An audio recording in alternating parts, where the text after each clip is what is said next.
Na língua portuguesa, há casos de frases expressas na forma coloquial, apesar de estarem de acordo com as normas gramaticais. Isso pode ser evidenciado na passagem. Se elas tivessem chegado meia hora antes, teriam rachado o bico com as piadas de João. Assinale a alternativa em que o uso da palavra meia ou meio não está de acordo com a norma culta. Queridos, veja só. A gente tem aqui meio. Meio pode ser lugar, localização, começo, meio e fim. E aí, esse meio, quando indica localização, ele é um substantivo, né? No meio. Então, ele não tem variação. Meio é a localização.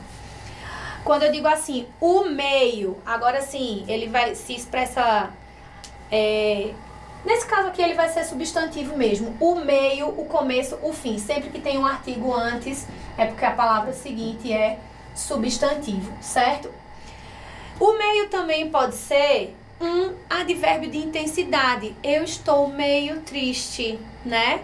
Então, se ele pode ser substituído por um pouco, esse meio aí de intensidade, ele vai ser um advérbio, tá?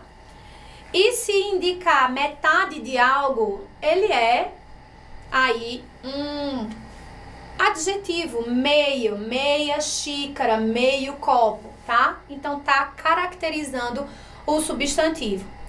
Então, observe que em nenhum desses dois exemplos aqui, meio pode ir para o feminino, por exemplo, tá?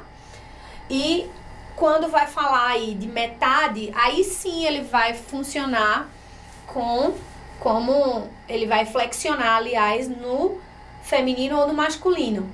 Então, vamos lá. Não me venha com meias palavras. Então, olha só, meias com palavras pela metade, né? Veja que meias está concordando exatamente com palavras, que é o nosso substantivo, que está recebendo a caracterização aí. Então, está correta a letra A.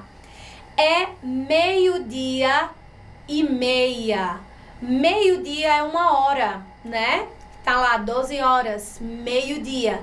Meio-dia e meia hora. Por isso que é errado você dizer meio-dia e meio. Meio-dia e meio, meio-dia e meia hora, tá?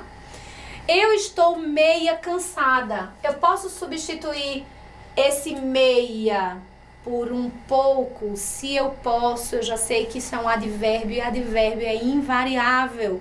O correto seria dizer, eu estou meio cansada. Então, letra C é a nossa alternativa incorreta.